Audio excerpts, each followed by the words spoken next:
మంచం మీద నగ్నంగా ఓ ఇద్దరు ఉన్నారు. అతడి కౌగిలిలో నలిగిపోతూ ఆ సుఖానికి సన్నగా మూలుగుతోంది ఆమె.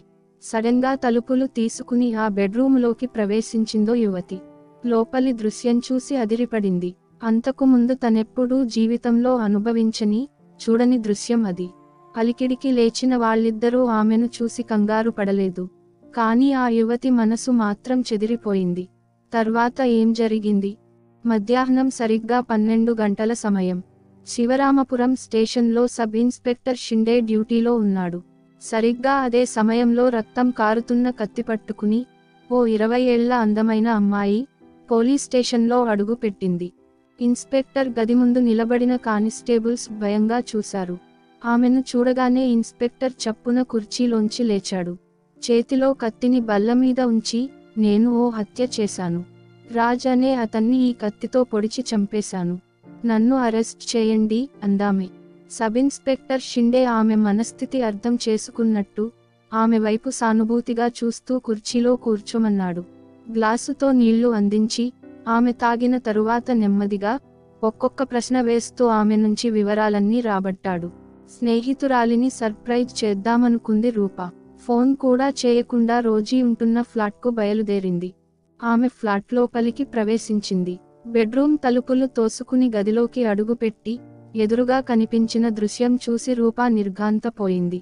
ఎదురుగా మంచంపై పరిచిన తెల్లటి దుప్పటి మీద రాజ్ రోజీ ఇద్దరూ నగ్నంగా ఒకరి కౌగిలిలో ఒకరు బందీలై ఉన్నారు.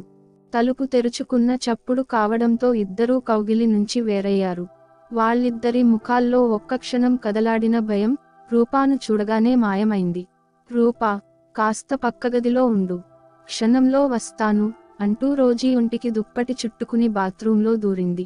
రూపా బయటికి నడిచింది. రూపా బయటికి వచ్చిందన్నమాటే గాని గదిలో చూసిన ఆ దృశ్యం ఆమె కళ్లముందే నర్తించసాగింది. నరనరాల్లో ఏదో ఉద్రిక్తత, గుండెల్లో కంగారు. స్త్రీ పురుషులను అలాంటి స్థితిలో మొదటిసారి చూసిన ఆమెకు నోటమాట రాలేదు. రోజీ డ్రెస్ చేసుకుని బయటికి వచ్చి రూపా చేతులు పట్టుకుని, ప్లీజ్ రూపా, ఈ విషయము ఎవరికీ చెప్పకు. కావాలంటే నువ్వు కూడా మాతో కలవచ్చు అంది. ఒక్క క్షణం ఆమె మాటలు అర్థం కాక అయోమయంగా చూసింది. తరువాత ఏదో భయంతో వస్తాను అంటూ తన ఇంటికి పరుగు తీసింది. రోజీ నవ్వుకుంది. రూపా ఎవరికీ చెప్పదని రోజీ ఊహించింది. అంతేకాదు, రూపా మళ్ళీ తన దగ్గరకు వస్తుందని కూడా ఊహించింది. ఆమె ఊహించినట్టే 2 రోజుల తరువాత రూపా మెల్లిగా ఆ ఇంట్లో అడుగుపెట్టింది. ఆమె కోసమే ఎదురు చూస్తున్నట్టుగా రోజీ గుమ్మంలోనే నిలబడి నవ్వుతూ రూపాను ఆహ్వానించింది. రూపా ఊహించినట్టే రాజ్ విలాసంగా మంచం మీద పడుకుని ఉన్నాడు. అతని కళ్ళు రూపాను ఆసక్తిగా గమనిస్తున్నాయి. Juice తాగంటూ Rosie తెచ్చిచ్చింది. కొద్దిసేపటికే మత్తులోకి జారుకుంది రూప. సాయంత్రానికి మత్తు నుండి లేచి ఇంటికి వెళ్ళిపోయింది రూప. 3 రోజులు గడిచాయి. 4వ రోజున రోజీని కలుద్దామని ఇంటికి వచ్చింది. అప్పుడే వచ్చిన రూపాను చూసిన రాజ్, నీలి చిత్రంలో నటించడానికి ఎంత తీసుకుంటావు అని అడిగాడు. నీలి చిత్రమా?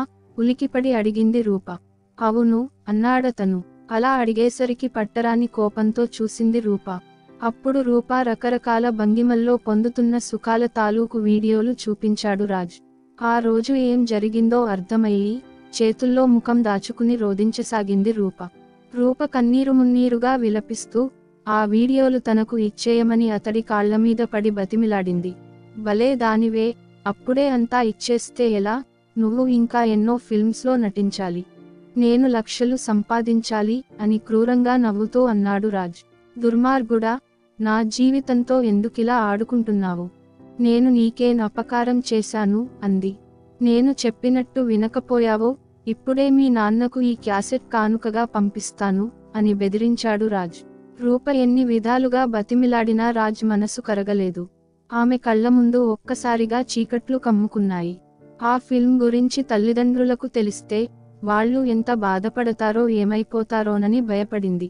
ఇక ఆత్మహత్య ఒక్కటే శరణ్యం అనుకుంది. ఏడుస్తూ అక్కడి నుంచి బయలుదేరబోయింది.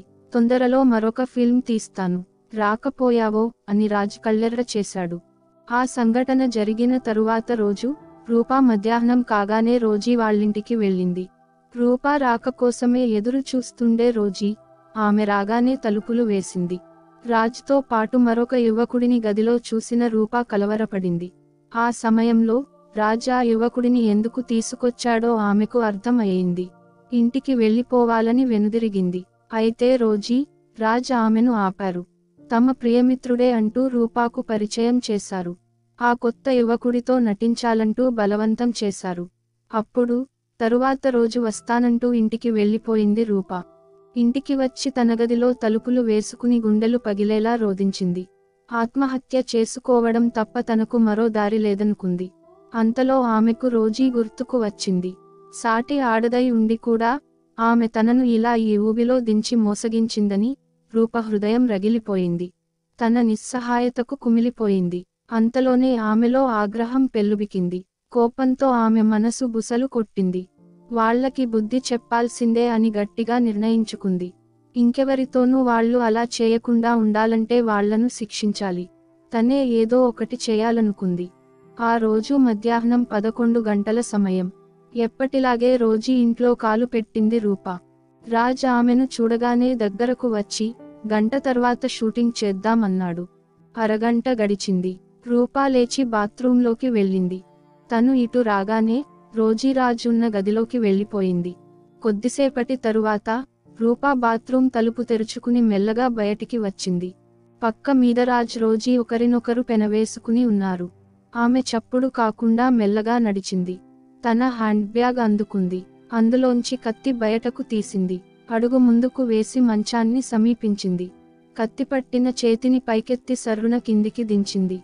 మరుక్షణం రాజ్ కేకతో ఆ గది ప్రతిధ్వనించింది. ఆమె కసి తీరలేదు. మరొక పోటు పొడిచింది. రాజ్ గిలగిలా తన్నుకుంటూ పక్కమీది నుంచి దొర్లి నేలమీద పడ్డాడు. మంచం మీద ఉన్న కళ్ళు భయంతో పత్తికాయల్లా విచ్చుకున్నాయి. రూప మళ్లీ కత్తి పైకెత్తింది. ఏడుస్తూ, రూపా, నన్ను క్షమించు. నేను నీలానే ఈ మోసగాడివలలో చిక్కుకున్నాను. ఇక నాకు ఎటూదారిలేక ఇలా చేయాల్సి వచ్చింది. ఈ ఊబిలోంచి బయటికి రావడానికి ఎంత ప్రయత్నించినా సాధ్యపడలేదు. చివరకు నిన్ను కూడా ఈ ఊబిలోకి దించాను. నేను చేసిన పాపానికి నన్ను కూడా చంపే అంటూ చేతులతో ముఖం దాచుకుని రోదించసాగింది. రక్తసిక్తమైన కత్తి చేత పట్టుకుని పోలీస్ స్టేషన్కు వచ్చింది రూప. కత్తి సబ్ ఇన్స్పెక్టర్ బల్లమీద పెట్టి, సార్, నేను ఒక హత్య చేశాను. రాజ్ అనే వ్యక్తిని ఈ కత్తితో పొడిచి చంపేశాను. నన్ను అరెస్ట్ చేయండి అంది. అలా రాజ్ హత్య జరిగింది. రూప చెప్పిన వివరాలన్నీ రికార్డ్ చేశాడు సబ్ ఇన్స్పెక్టర్ షిండే.